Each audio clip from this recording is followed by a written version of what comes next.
Broncos country, count them up. Your Denver Broncos have now stacked 10 straight victories, claimed 11 total wins on the season, and climbed back to the top of the AFC. They hold the tiebreaker over the New England Patriots, and this performance, this masterpiece, was even better than what you saw on the TV broadcast. Going into this matchup, there were real questions, real doubts. And the Broncos answered every single one of them with a thunderous exclamation point. Before we dive deeper into this breakdown, don't forget to subscribe to the channel, like the video, and share it with your friends. And of course, hit the bell icon so you never miss an update. Now, let's get into the heart of it. The national media will try to spin this as just another one-score game. But anyone who watched closely knows the truth. Denver dominated the Las Vegas Raiders from start to finish. That late field goal? A gift from a controversial delay of game call. But don't let that distract from what really happened. The Broncos outplayed, out-hit, and out-coached a Raiders team loaded with talent. This is a Vegas squad that recently smashed the previous AFC 1 seed, pushed the Jacksonville Jaguars to the edge, and only missed upsetting the Chicago Bears because of a blocked kick. They're no pushover. And yet, the Broncos silenced them, again. That's 4 straight wins against the Raiders in just 2 years, and it feels like a sign of what's coming in the future. With this victory, Denver now controls the AFC race. As long as they keep pace with New England, the Broncos hold the tiebreaker. If the Patriots slip against Buffalo next week, Denver gains even more breathing room, not that this team plans on slipping themselves. Because here's what's at stake: secure the number 1 seed, win 2 home playoff games, and the Broncos are heading to Super Bowl 60. And the last time Denver played at Levi's Stadium? Super Bowl 50. The script feels familiar, almost destined. And then there's Bo Nix, delivering one of the most complete performances of his young career. Anyone still calling him overhyped or unproven got a reality check today. Nix showed command, accuracy, poise, and the heart of a franchise quarterback. He did everything this team needed and more. From the opening drive, a punishing 8-minute march down the field, to the rhythm of the offense maintaining long, back-breaking drives, the Broncos set the tone early and never let go. 3 different possessions lasted over 8 minutes. That's control. That's discipline. That's championship football.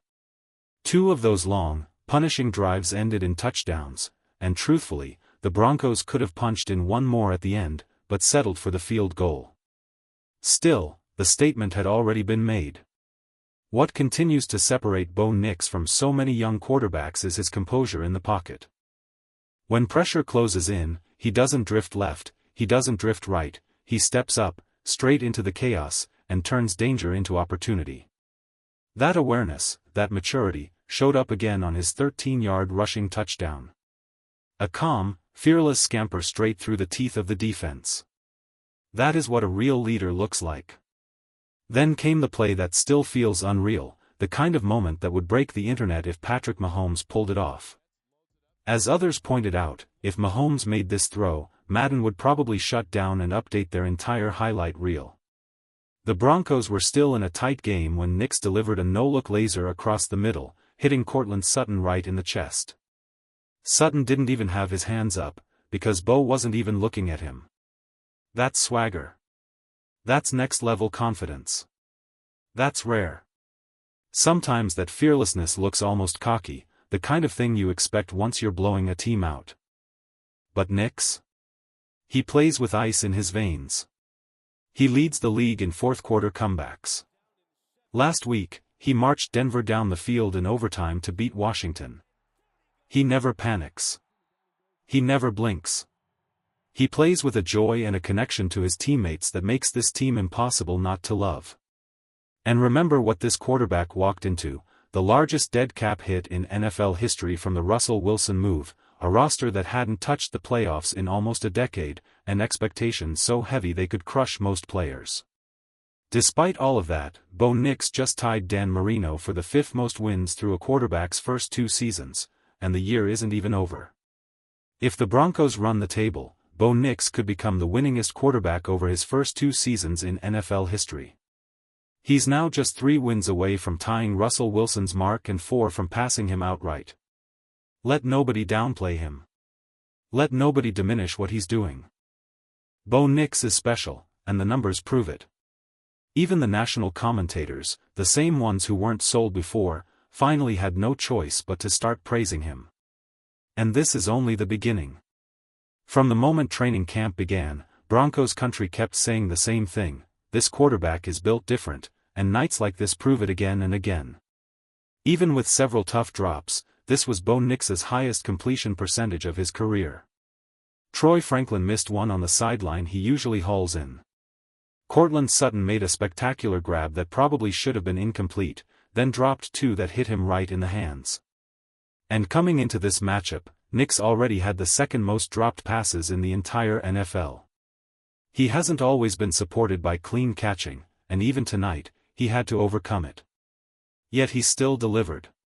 212 passing yards. A rushing touchdown. 3 marathon drives over 8 minutes each. That kind of control doesn't happen by accident. It felt like the game ended in fast forward, because Denver never let it become a contest. They dominated every phase, every minute, every possession. And the growth? It's real. It's steady. It's happening exactly the way many expected once the full depth of Sean Payton's playbook started to unfold. Over the last 3 weeks, Nix has been performing like a top 10 quarterback, sometimes top 5. With this rising offense paired with a suffocating defense, the Broncos are shaping into a team built for a deep postseason run. And then, Marvin Mims delivered the moment everyone felt the game truly ended. His first punt return touchdown. Hard to believe it was the first, because he seems to flip field position every time he touches the ball. But this one was different. Early in the game, the Raiders came out aggressive, chippy, desperate. They were fighting for their coach's job, for respect, for pride. They wanted this one badly. But Mims wanted it more. He trusted his blockers, found the crease, and exploded down the field. And when he crossed the goal line, he hit the mile-high salute, the perfect Denver Broncos stamp on a statement performance. That play wasn't just a touchdown, it was a message. A reminder that this team has firepower everywhere. A reminder that Mims needs to be featured even more in this offense, and likely will be. The energy, the explosiveness, the swagger, it all points to a Broncos team that is rising at the perfect time. If this season has proven anything, it's that Sean Payton always has more layers waiting beneath the surface. He never unloads the full playbook at once, he saves the special packages for the moments that matter. And you can sense it with Marvin Mims. There are plays, designs, and explosions this team hasn't even revealed yet. Payton wasn't dipping into the deep bag today, because this wasn't a matchup Denver feared. This was about staying disciplined, avoiding a trap game, and getting out healthy. And even the bare minimum from the Broncos was more than enough to take control. Bo Nix commanded this offense with surgical clarity, almost Nikola Jokic-like, distributing the ball anywhere he wanted. In the first half alone, he hit 10 different receivers. Think about that, even many diehard Broncos fans couldn't name 10 pass catchers off the top of their heads, and Nix found them all. By the end of the game, he'd connected with 12. That's mastery. That's vision. And remember, he did all of this despite multiple drive-killing drops early on.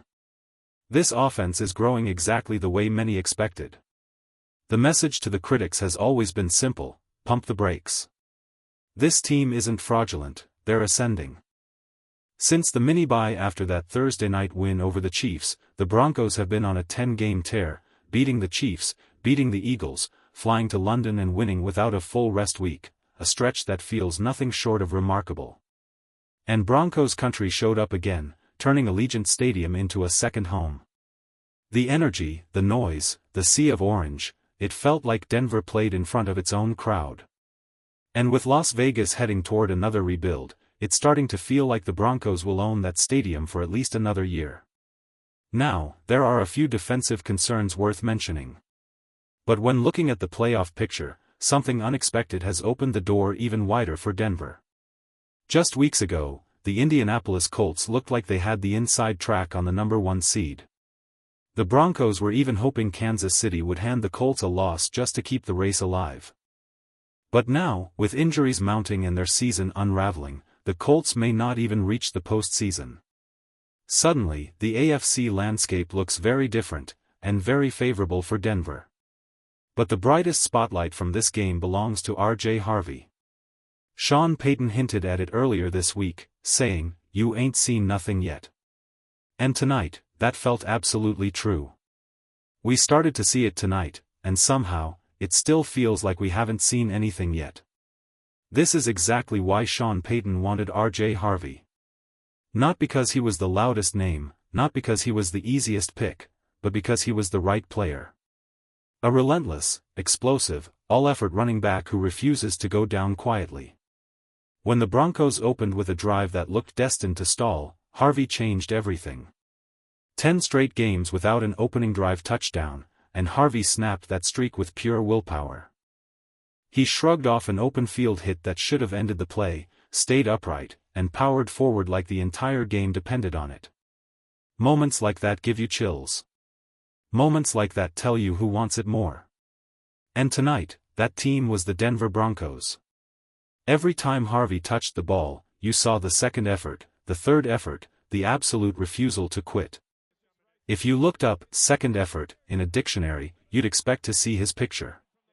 That's the identity he brings, and it's changing this offense. And don't let anyone diminish what Denver did tonight just because the opponent was the Raiders.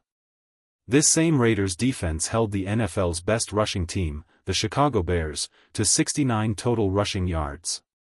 The Bears have bullied defenses all season, they ran over the Eagles like it was nothing. Yet Las Vegas shut them down completely. So how did the Broncos run the ball? 152 rushing yards. 200 passing yards. A perfectly balanced, efficient offensive attack. RJ Harvey delivered 17 carries for 75 yards, 4 yards a pop, steady, powerful, dependable. Adam Prentice broke the longest run of his career. Jaleel McLaughlin added burst with 5 yards a carry. Bo Nix used his legs when necessary. And Marvin Mims added danger on the edge, even with Max Crosby crashing down on him all night. Before this game, some wondered whether Denver needed another running back, especially after recent workouts. But tonight answered that question clearly: no. This backfield is ready. This team is ready. Sean Payton trusts the guys he has, and if he needed someone else, he would have made that move. Instead, he watched his team run for 150 yards against one of the strongest run defenses in football. There has never been a better time to be part of this journey. The energy is real. The belief is real. The Denver Broncos are climbing, fast. If you're not already on this bandwagon, this is your moment. Hop on now. Because this team is giving us something to believe in. Let's go.